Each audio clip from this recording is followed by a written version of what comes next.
我去把那个车，我去把那个车。alors giờ bữa là quê được chụp phim mà để là cái chỗ ra được mà em rồi hôm nay cái chỗ sa sa là mà yêu anh rồi giờ bữa là quê được chụp phim mà hôm nay không chỗ này lại bữa trên này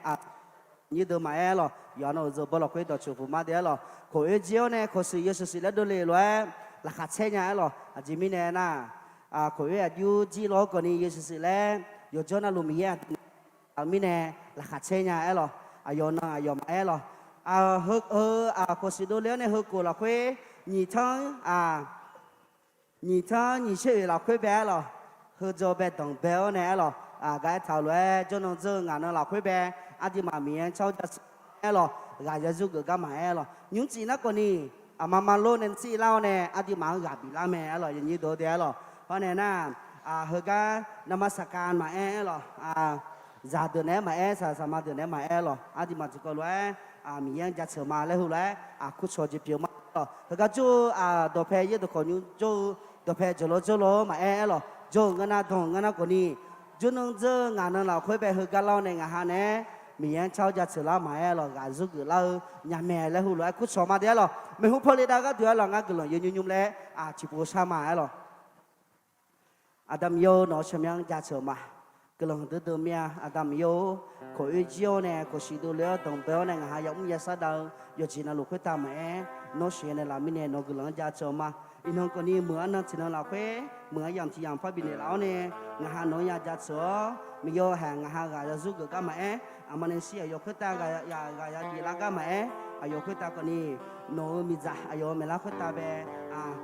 đồ này là xí là nó thằng sa chỉ biểu mà ngài ya cáo ya na yêu là lục khối ta có ni mi yêu nụ mà lão khối xí cái găng yêu này để cái gì cái ni mi yêu ngài yêu mẹ là hồ luận như chúng mà đi hôm nay hàng cái tổ chức ya xí như Natalie mà ya cha cho đồ mà đồ mua cái khai yêu chuyện là lục khối ta về nếu sẽ ta mua chút là chuyện nó cha sửa cái là chuyện là yêu chuyện là lục Giêsu khai yêu chuyện mới bên ngài mà để chế chiêu mà hôm nay tầm yêu giống như sao đã liền mình không phơi yêu chuyện là lục khối ta nó là khối anh này mà lẽ xong phải Giêsu khai chuyện mới nông sao mà amen chim nó mất cả là có té hai người khác พร้อมที่จะมานมัสการหรือยังคะพร้อมหรือยังคะถ้าพร้อมแล้วเรามาเต้นและร้องเพลงนมัสการพระเจ้ากันค่ะ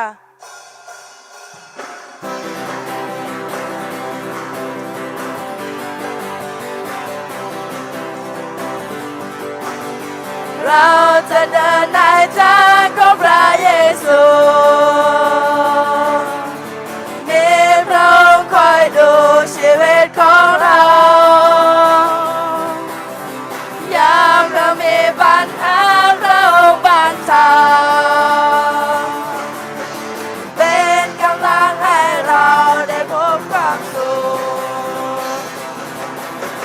เราจะเป็นดังนกอินทรีแข็งแกร่งแม้ลมพายุแรงไม่เคยหวั่นไหวไม่หวั่นไหวมีกำลังสู้มา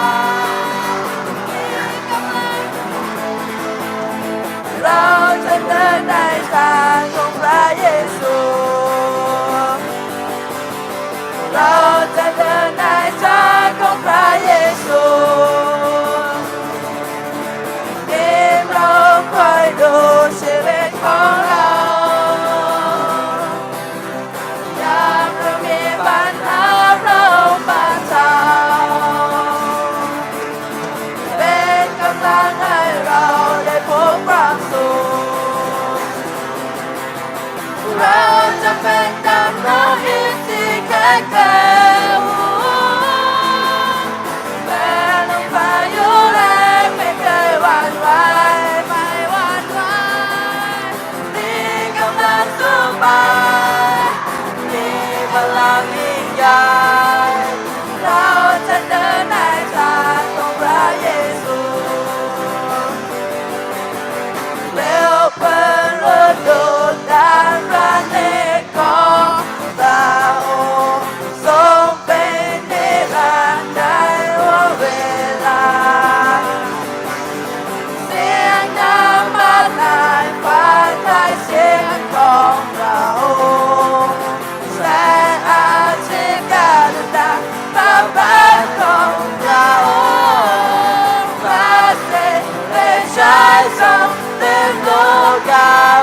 บารมีจะใช้ยังไม่อาจมีคำถามได้บรรยายขอพระเกียรติจงเป็นของเราผู้ทรงประทับบนบัลลังก์เปลวเพลิงเลือดดูดดังพระเนตรของเราทรงเป็นนิรันดร์ในวันเวลาเสียงน้ำมาลายฟังได้เสียงของเราแสงอาทิตย์การดังประพาสของเราพระสิริชัยทรงเต็มโลกาพระบารมีเชิดชายอย่างไม่อาจมีคำได้บรรยายขอพระเกียรติจงเป็นของเราผู้ทรงประทับบนบัลลังก์พระสิริชัยทรงเต็มโลกาพระบารมีเชิดชายอย่างไม่อาจมีคำได้บรรยายขอพระจงเป็นของเราผู้ทรงประทับบนบัลลังก์ผู้ทรงประทับบนบัลลังก์ผู้ทรงประทับบนบัลลังก์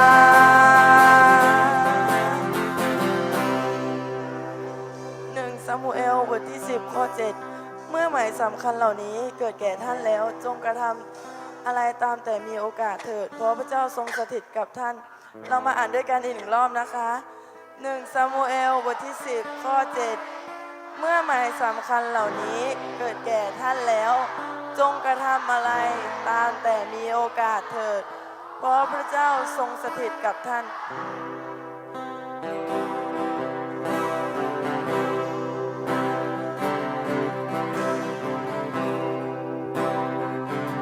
เรามาเพื่อร้องด้วยใจที่แตกสลายผู้คนมากมายหลงทางไปจากเราแผ่นดินแห้งแล้งที่ต้องการความรักษาให้คืนกลับมีชีวิตก็ทรงสถิตอยู่เหนือเสียงอ้อนวอนด้วยใจที่แตกสลายผู้คนมากมายหลงทางไปจากเราแผ่นดินแห้งแล้งที่ต้องการความรักษาให้คืนกลับมีชีวิตขอทรงสถิตอยู่เหนือเสียงอ้อนวอนไหลลงมาให้ทั่วแผ่นดินไหลลงมาเพื่อการฟื้นฟูไหลลงมาเพื่อการรักษาหัวใจโปรดเทลงมาความรักเมตตาพระองค์ลงมาเพื่อร้องด้วยใจที่แตกสลายผู้คนมากมายหลงทางไปจากเราแผ่นดินแห้งแล้งที่ต้องการความรักษาให้คืนกลับมีชีวิตขอทรงสถิตอยู่เหนือเสียงอ้อนวอนไหลลงมาให้ทั่วแผ่นดินไหลลงมาเพื่อการฟื้นฟูไหลลงมาเพื่อการรักษาหัวใจขอเทลงมาความรักเมตตา พระองค์ขอเทลงมาความรักเมตตาพระองค์Salamnya nong ngỡ chửi mà nong mà mình nó cuốn đi sửa sang làm mình nó tới mưa thì cho bộ cam phai sang thì cho nó mới chụp con mà thì đồ mình là gì thì nó sát thì nó chụp conอยู่này mà như bây giờ mà khá nó mà bên nàyอยู่nó về phát này là gì đấy tôi bên chụp mình là sao mà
ที่ขู่คนเลยยังจะได้เหลือหัวเสือเนี่ยแต่มีน้อยแห่ยมยาเจเมเนี่ยละยมยาเจบิมอนเนี่ยละแต่มีน้อยแห่งหาโยกานะโลละคุยเสือเนี่ยละน้อยแห่งก็ยูจีละคุยแต่มีน้อยแห่แม่นิสิอาโยกิลันตัวยับบินเนี่ยละก็น้อยเสือเนี่ยละน้าโยกานะโลยันน้าหาตัวก็น้อยเสือเนี่ยละ todo lo que ne ma isi sima kala sama ali ma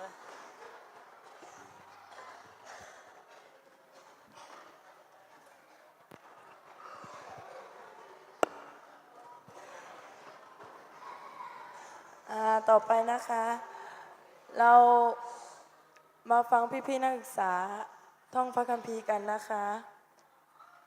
ขอเสียงปรบมือให้ห้องพี่นักศึกษาหน่อยค่ะ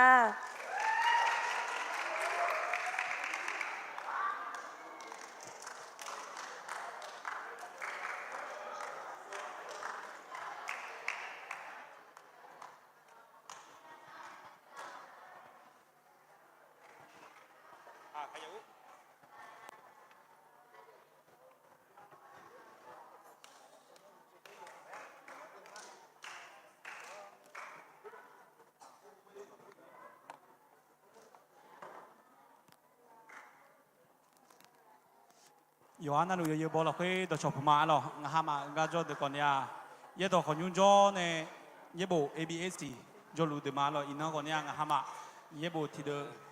有呢，有啦马了，我哈嘛，也部会的呢，我哈马讲呀，或许了会，我比毛呀，了，也部会的那地比路的忙啊，的呀西咩。Manga durasi dia nama ratu sana lu mina nama kalau yo cina lu ayong anel di betul de manga durasi dia nama ratu sana lu mina nama kalau yo cina lu ayong anel di betul de manga durasi ขอบคุณพี่นักศึกษานะคะแล้วก็ในคืนนี้เรามีคนที่จะมาเป็นพยานให้เรา2 คนนะคะ คนแรกน้องพนิดานะคะ ตอนนี้น้องก็เรียนอยู่ชั้นป .6 ค่ะ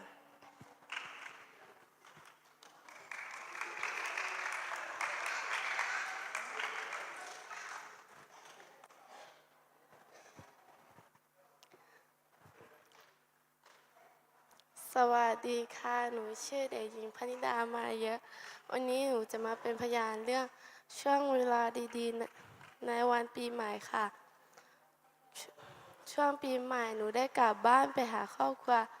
และได้เจอครอบครัวอย่างพร้อมหน้าพร้อมตา และหนูอยากขอบคุณพระเจ้าที่พระเจ้ามีเวลาให้หนูกลับไปหาครอบครัวค่ะ และหนูอยากหนุนใจทุกคนว่าพระคุณของพระเจ้ามีให้กับทุกคนค่ะ ขอบคุณค่ะ และคนต่อไปนะคะน้องอารยาค่ะ สวัสดีค่ะ วันนี้หนูจะมาเป็นพยานเรื่องช่วงเวลาดีๆของวันปีใหม่ค่ะ หนูได้กลับบ้านไปใช้เวลากับครอบครัวค่ะและหนูไม่เคยได้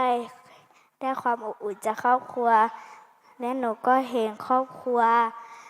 มีรอยยิ้มให้หนูและหนูก็อยากหนุนใจว่า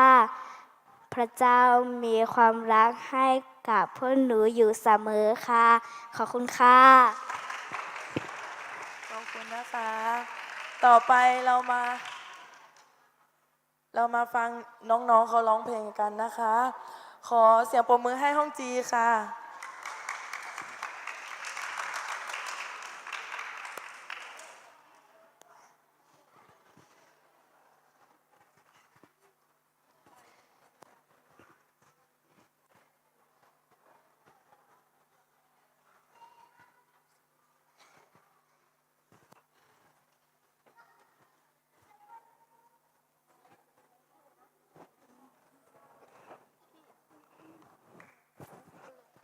สวัสดีค่ะ วันนี้พ่อหนูเด็กกายจะมาร้องเพลงขนมปัง5 ก้อนค่ะบายมาจะมีชีวิตถ้ามันติดอยู่กับเขาเป็นเหมือนกับตัวของเราที่เขาสนิทกับเขาความเชื่อแม้เพียงเล็กน้อยภูเขาใหญ่ๆ จงเชื่อด้วยสุดหัวใจจะเห็นความยิ่งใหญ่ของพระองค์ขันน้องไปกลับไปอีกนิดหน่อยยังเลี้ยงผู้คนได้มากมายสิ่งใดในมือเราจะเล็กสักแค่ไหนจะเห็นผลมากมายถ้าเราวางในพระหัตถ์พระองค์ความเชื่อแม้เพียงเล็กน้อยภูเขาใหญ่ๆก็ขึ้นไปจงเชื่อด้วยสุดหัวใจจะเห็นความยิ่งใหญ่ของพระองค์ขันน้องพักก่อนกลับไปอีกนิดหน่อยยังเลี้ยงผู้คนได้มากมายสิ่งใดในมือเราจะเล็กสักแค่ไหนจะเห็นผลมากมายถ้าเราวางในพระหัตถ์พระองค์ความเชื่อแม้เพียงเล็กน้อยภูเขาใหญ่ๆก็เคลื่อนไปจงเชื่อด้วยสุดหัวใจจะเห็นความยิ่งใหญ่ของพระองค์จงเชื่อด้วยสุดหัวใจจะเห็นความยิ่งใหญ่ของพระองค์พร้อมไหมคะ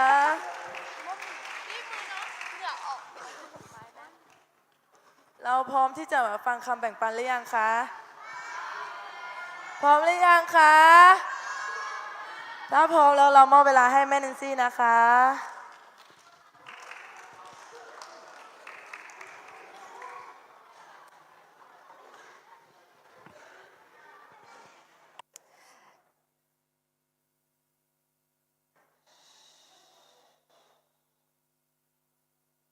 สวัสดีปีใหม่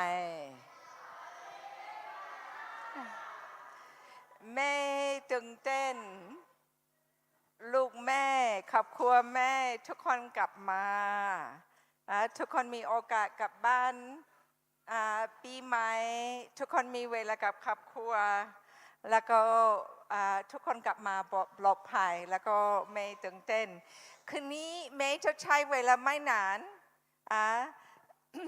โอเคแล้วก็ซาลามาบูดอจะช่วยแม่อ่านด้วยโอเคอ่านนี้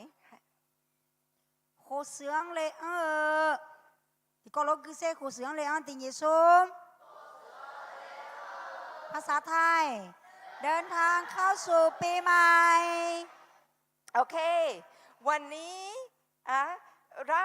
คิดว่าเป็นปกติธรรมดาเมื่อเรามีปีใหม่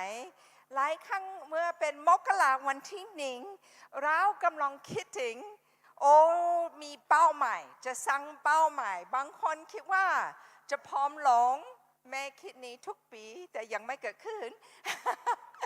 บางคนจะบอกว่าฉันจะอ่านพระคัมภีร์ทุกวันบางคนคิดว่าจะตั้งใจเรียนบางคนคิดว่าภายในมีอีก10 อาทิตย์ก่อนปิดเทอมไม่อยากมีปัญหาไม่อยากให้พี่เลี้ยงว่าฉันแล้วก็บางที่มีเป้าหมายแต่ปัญหาบางครั้งสำหรับเป้าหมายเรามีปัญหาเข้าไปที่ปีเพราะว่าเรายังไม่ดูแลที่เกิดขึ้นใน 2023 okay. ไม่อยากอ่านนี้ข้อนี้1 2 3อย่าให้ความจงรักภักดีและความซื่อสัตย์ทอดทิ้งเจ้าจงพันมันไว้รอบคอของเจ้าจงเขียนมันไว้บนแผ่นจารึกแห่งหัวใจของเจ้าสุภาษิตบทที่3ข้อ3โอเคนี่เป็นสุภาษิตนี้บอกว่าเราจะเขียนไว้แล้วก็จะมัดไว้ที่ใจของเราความรักแล้วก็สัตย์ซื่อแต่ปัญหาเป็นบางครั้งเมื่อพระเจ้าอยากใส่บางสิ่งที่ใจอยากเขียนบางสิ่งที่ใจของเรา ใจของเราเต็มแล้ว ใจของเรามีหลายเรื่องที่เรายังไม่ปล่อย เมื่อพระเจ้าพยายามใส่บางสิ่งใหม่ๆเขียนบางสิ่งใหม่ๆไม่มีทีเพราะว่าใจของเราวุ่นวายกับหลายเรื่องโอเคอยากดูขอพระคัมภีร์นี่1 2 3ออกมาจากความจิตใจของตน และคนชั่วย่อมเอาสิ่งชั่วออกจากกลางหัวใจของตน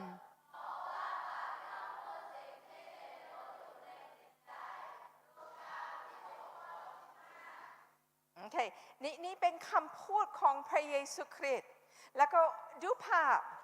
าพนี้เป็นที่เก็บสมบัติใช่ไหมแล้วก็พระเยซูบอกว่าถ้าว่าเราเก็บหลายสิ่งดีในใจของเราดีจะออกบ้านของเราแต่ปัญหาเป็นเมื่อมีหลายสิ่งหลายอย่างเกิดขึ้นในชีวิตของเราที่เจ็บที่ใจของเรามีหลายสิ่งที่เจ็บมากมีอะไรที่จะออกปากเราจะให้คนอื่นเจ็บเพราะว่าเราเก็บหลายเรื่องแล้วก็ยังไม่ดูแลเรื่องเก่ารู้สึกว่าพระเจ้าบอกว่าเราเข้าไปที่ 2024 ไม่ได้ทิ้งเวลาเราใช้เวลามองดูที่เกิดขึ้นใน 2023 บางคนก่อน 2023 มีเรื่องอะไรที่มีอิทธิพลกับเราอยู่โอเคหัวข้อนี้อ่านให้แม่1 2 3จะเข้าสู่ปี 2024 ให้เราใคร่ครวญใจของเราก่อน เพื่อที่เราจะมี โอเคจะประเมินใจตัวเองโอเคที่หนึ่งมีเรื่องอะไรที่ติดอยู่ในใจหรือในความคิดที่เราจะต้องปล่อยไปไหมโอเคที่หนึ่งให้อภัยแก่คนที่ทำให้เราเจ็บมีคนที่ให้คุณเจ็บมากใน 2023 บางทีเป็นครอบครัวตัวเองบางทีเป็นเพื่อนบางทีเป็นพี่เลี้ยงบางทีเป็นแม่แนนซี่บางสิ่งที่แม่แนนซี่พูดที่ให้เจ็บมากคุณอยากปล่อยแต่อยู่ในใจยังไม่มีโอกาสปล่อยโอเคอีกนิ้งปล่อยความผิดหวังอีกนิ้งครั้งปล่อยความผิดหวังมีบางสิ่งผิดหวังบางสิ่งไม่ได้เกิดขึ้นแบบคุณคิดว่าอย่าให้เกิดขึ้นบางทีผิดหวังแม่แต่งงานใหม่บางทีผิดหวังพ่อแต่งงานใหม่พ่ออยู่ที่คุกบางทีผิดหวัง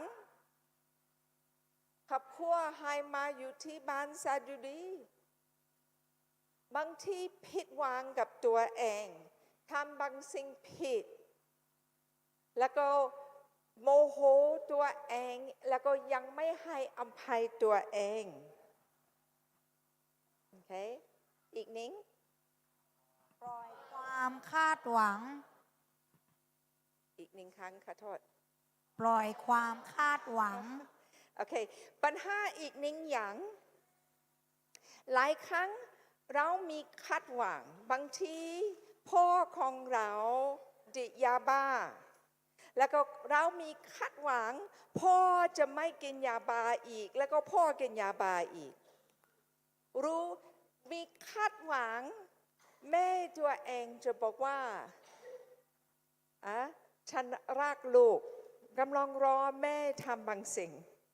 แล้วก็ไม่เกิดขึ้นไม่คาดหวัง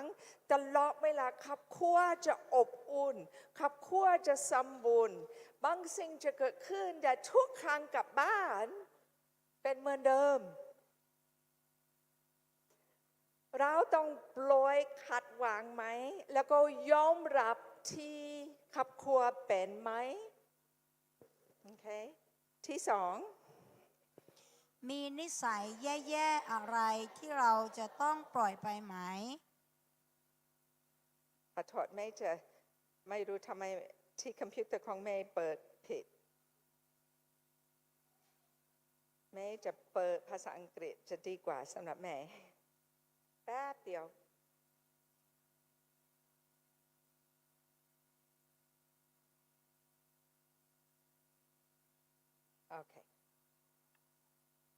โอเคมีนิสัยอะไรที่สารภาพหลายรอบแล้วก็บอกพระเจ้าขอพระเจ้าช่วยเปลี่ยนนิสัยแต่ยังไม่เปลี่ยน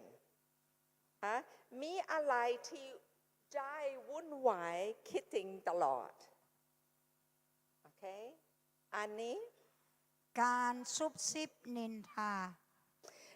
นี่เป็นปัญหาผู้หญิงมากกว่าผู้ชายเป็นจุดอ่อนของผู้หญิงชอบเราเรื่องของคนอื่นผู้หญิงชอบก็ขึ้นกับผู้ชายบางครั้งด้วยแต่ธรรมดาเป็นจุดอ่อนของผู้หญิงมากกว่าคุณมีปัญหาเราเรื่องของคนอื่นแล้วก็มีลิ้นทาของคนอื่นโอเค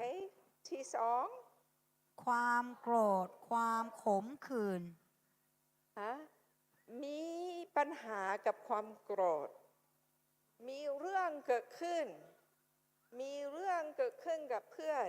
เรื่องเป็นปัญหาใหญ่ขนาดนี้แต่อารมณ์ของเราใหญ่มากเราโมโหแล้วก็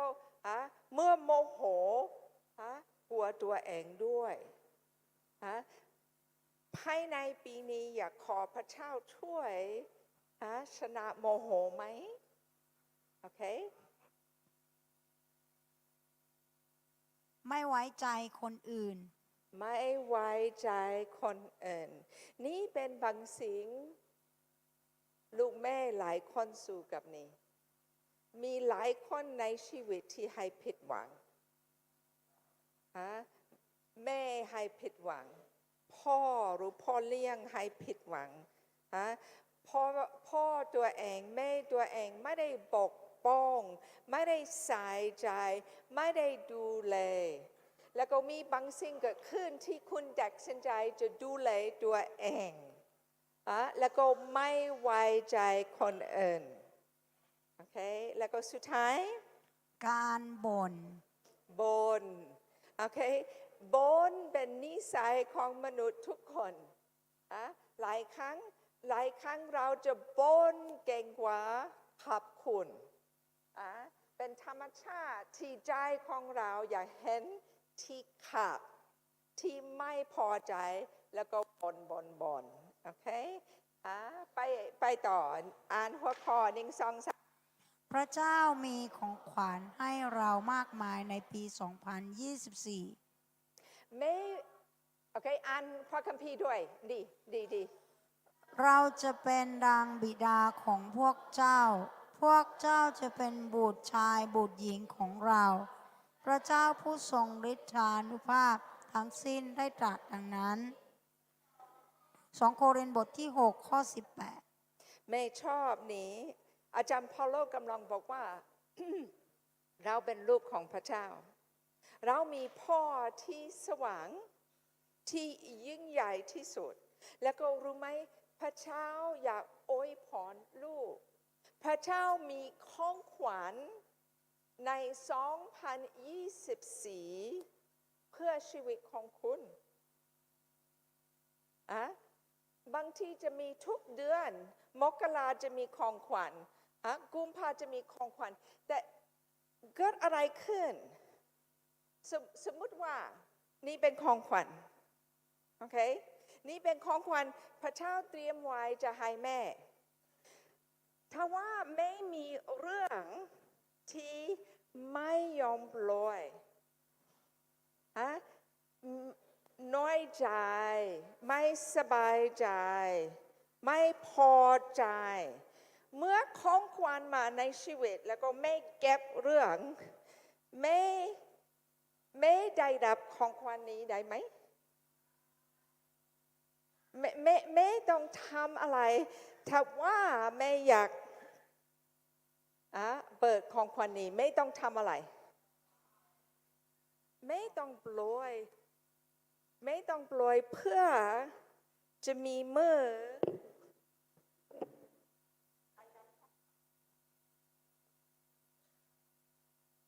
เรามีพ่อที่สว่างพ่อดีมากที่มีแพลนดีมากสำหรับชีวิตมีหลายสิ่งหลายอย่างพ่อเตรียมไว้อยากให้ลูกเปิดไว้แต่ลูกไม่เห็นของขวัญลูกได้รับไม่ได้เพราะว่ากำลังคิดถึงอีกหนึ่งเรื่องที่พระเจ้าบอกว่าลูกปล่อยเรื่องนี้เพื่อคุณจะได้รับทุกสิ่งทุกอย่างที่พ่อที่สว่างอยากให้ลูกโอเคอ่านหัวข้อนี้นะคะ4 สิ่งที่สำคัญที่สุดไม่อ่านหนังสือหนึ่งเล่มแล้วก็นี่เป็นชื่อของหนังสือแล้วก็หนังสือนี้เป็นเกี่ยวกับเมื่อคนเกือบจะตายมีอะไรที่สำคัญที่สุดคุณต้องถามก่อนตายโอเคเขาบอกว่าหนิงอ่านให้ไหมฉันให้อภัยคุณเพื่อเราจะมีอิสระก่อนเข้าไปที่สวรรค์เราต้องให้คนอื่นอภัย2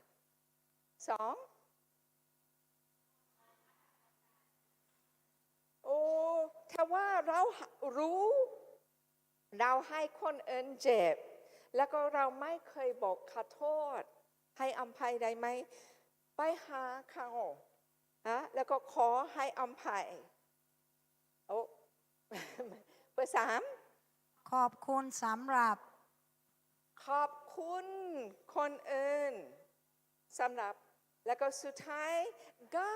บอกคนที่อยู่ไกลๆฉันรักคุณแล้วก็เมื่อแม่อ่านหนังสือนี้แม่กำลังคิดต้องรอตายเหรอแม่ตัดสินใจแม่จะทำนี้ทุกปีก่อนเข้าไปที่ปีใหม่แม่จะดูแลปีที่ผ่านแล้วแล้วก็ไม่ต้องรอทิ้งเกือบตายแล้วก็รู้ไหมวันที่คิดว่าเป็นวันที่29แม่กำลังเตรียมเทศนาแล้วก็แม่ตัดสินใจโอเคฉันจะทำนี่กับพ่อแล้วก็เรากำลังกินอาหารเที่ยงด้วยกันแล้วก็บอกว่าที่รักปีที่ผ่านมีบางครั้งท่าทีของฉันไม่ดีฉันไม่เชื่อฟังแล้วก็มีใจกระบอดขอให้อภัยได้ไหมแล้วก็ฉันเล่าเรื่องที่2-3 อย่างที่ฉันผิดหวังกับตัวเองแล้วก็เขาบอกว่าให้อภัยได้แล้วก็แต่เบอร์ 3ยากสำหรับแม่บอกว่าที่รักขอบคุณมากดูแลฉันดีใน2023เป็นสามีที่ดีแล้วก็พ่อตกใจนิดหน่อยเขาไม่รู้พูดอะไรเพราะว่าแม่ไม่เคยพูดแบบนี้แม่ไม่เคยบอกพ่อขอบคุณดูแลฉันขอบคุณเป็นสามีดีโอ้แม่เคยบ่นที่พ่อทำไม่ถูกบ่นเก่งมากแล้วก็แม่กำลังขอบคุณพ่อแล้วก็พ่อบอกว่าแต่รู้ไหมอีก1 วันเป็นวันเกิดของแม่พ่อกลับมาให้แม่ดอกไม้สวยๆใหญ่ๆแล้วก็เขาไม่ได้ทำนี้หลายปีมาแล้วแล้วก็คิดว่าเขาได้ยิน แม่อยากขอบคุณเขาแม่อยากหนุนใจขอบคุณเพื่อนๆที่อยู่รอบๆขอบคุณพี่เลี้ยงที่ดูแลคุณขอบคุณอารุซังอารุสเตปาที่ขับรถส่งไปที่โรงเรียนตลอดขอบคุณพี่มาลีเมื่อไม่สบายดูแลคุณเราต้องกลับไปแล้วก็บอกว่าขอบคุณมากโอ้คิดว่าถ้าว่าเราเริ่มขอบคุณคนที่ช่วยเราความสัมพันธ์จะแข็งแรงขึ้นเราไม่ต้องรอเกือบจะตายเราทำบ่อยจะดีกว่าและ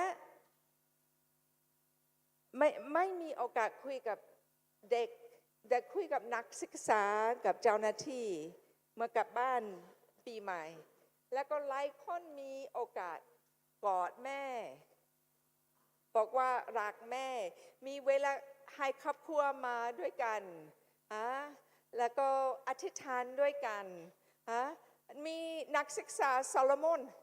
กลับบ้านเขาล้างเท้าให้คุณแม่น่ารักมากโอ้แม่ไม่ได้ร้องไห้เวลานอนแต่แม่เมื่อเราเรื่องให้เพื่อนแม่ของโซโลมอนร้องไห้เป็นพระพรยิ่งใหญ่เราต้องขอบคุณพ่อแม่ของเราด้วยไม่ได้บอกว่าพ่อแม่ของเราสมบูรณ์ดีหมดเลยไม่เขาเป็นมนุษย์เขามีจุดอ่อนเขาจะทำผิดแต่เราจะขอบคุณที่เราขอบคุณได้เพื่อความสัมพันธ์จะแข็งแรงขึ้นโอเคแม่ตึงเต้นสำหรับ 2024 แม่รู้สึกว่าพระเจ้าจะทำบางสิ่งยิ่งใหญ่ของชีวิตของลูกแม่แต่ในครอบครัวของเราในพันธกิจของเราด้วย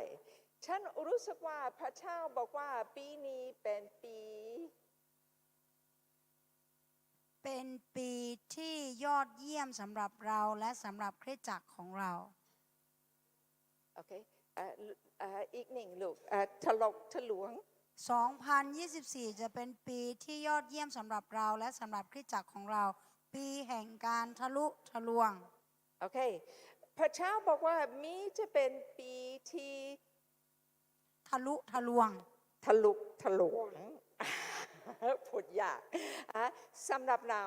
มีบางสิ่งที่เรากำลังสู่พยายามชนะปีนี้จะเกิดขึ้นในสำหรับตัวเองในความสัมพันธ์กับคนอื่นโอเค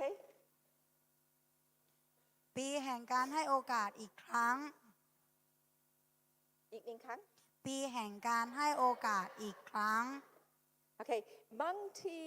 คุณพยายามทำหลายรอบแล้วก็ล้มเหลวพระเจ้าของเราเป็นพระเจ้าที่ให้เราโอกาสเยอะแล้วก็จะให้โอกาสแล้วก็โอกาสนี้คุณจะเห็นสำเร็จโอเคปีแห่งการรักษารู้สึกว่าพระเจ้าทำเยอะมากในชีวิตของเราแล้วกำลังรักษาใจของเราแต่จะรักษาตัวของเราฉันกำลังคิดถึงอนุสรณ์แม่กำลังเชื่อพระเจ้าเราจะเห็นบางสิ่งเกิดขึ้น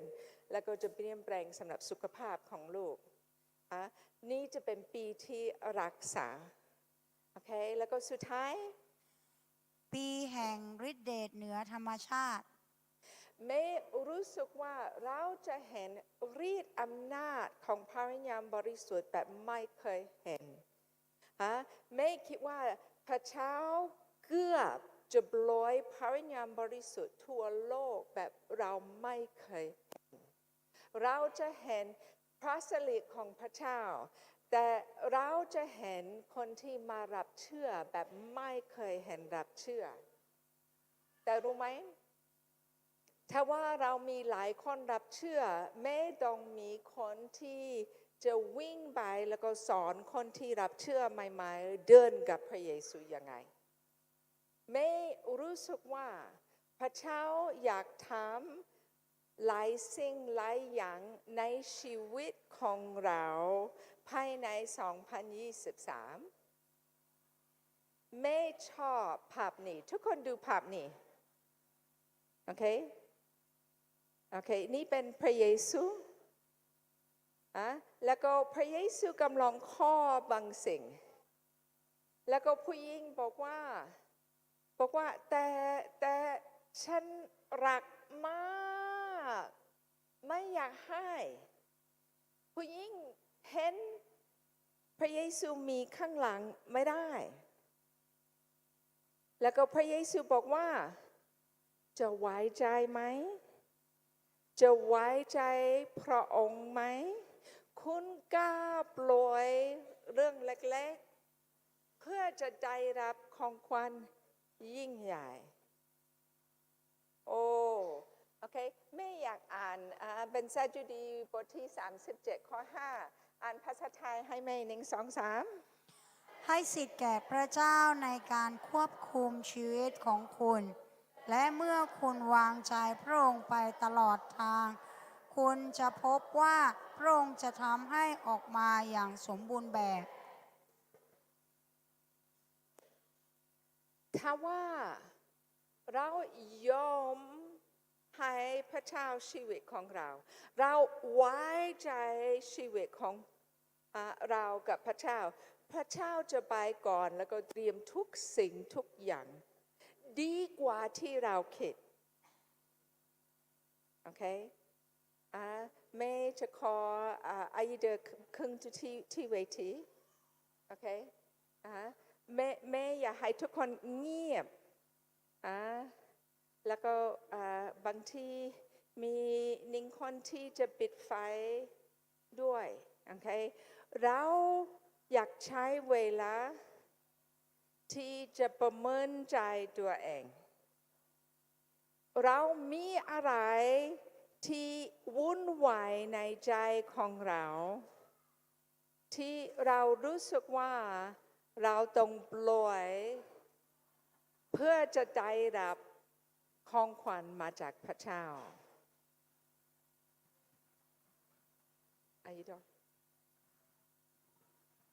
โอเคทุกคนให้สมุดใต้เก้าอี้ใช้สมุดที่เก้าอี้แล้วก็เปิดตาขอโทษปิดตาแล้วก็ให้ทุกคนเตรียมใจปิดตาให้ความคิดสงบให้ใจสงบนั่งดีๆก่อนเราเปิดโอกาสออกมาไม่อยากประเมินบางคนพระเจ้าจะพูดกับคุณให้คุณเห็นชัดดีโอเคทุกคนคุณต้องให้มีอะไรที่ให้คุณวุ่นวายที่อยากลอย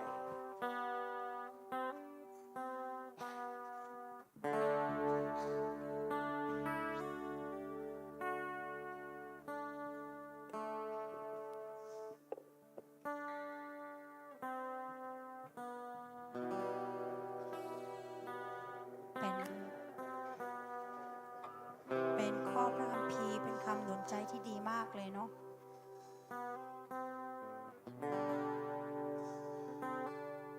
ไม่แน่ใจว่าค่ำคืนนี้เราได้รับเท่าไหร่ได้รับบทเรียนเท่าไหร่ได้ยินเท่าไหร่ฟังได้เท่าไหร่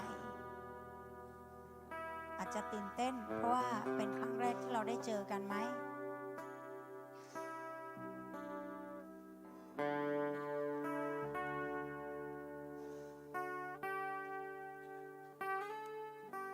อยากให้เราคิดถึงพระคุณของพระเจ้าว่าพระเจ้ารักเราขนาดไหนพระเจ้าใช้คนอย่างเราได้ คนที่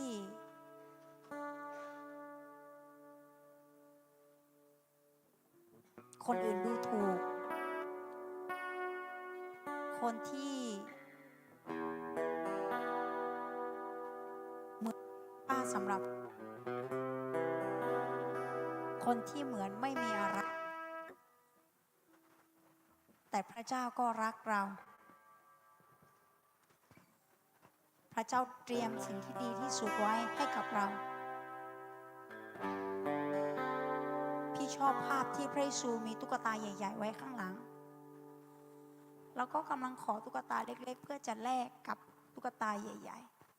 ๆหลายครั้งเราก็มักจะเป็นแบบนั้น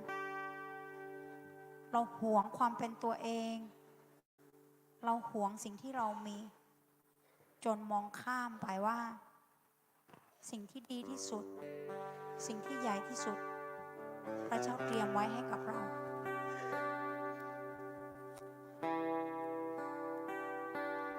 พี่อยากให้เราสงบใจ คิดถึงความรักของพระเจ้า ใช้เวลานี้ ใช้เวลานี้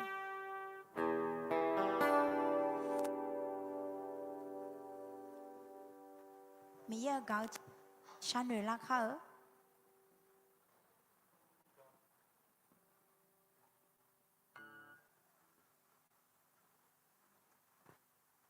นึกมาเน่าเจอีบ้ามาเพียงยาวเจอาโชว์ตัวเตออาโชว์ในโฮเทลเจอาโชว์นึกมาเพลเจียงมาหาเล่นยาวเจอยากลองกันนะnhưng chỉ ai làm gì này, thì mà mình yên này bị là sao mà, mình yên ăn này lắm mà,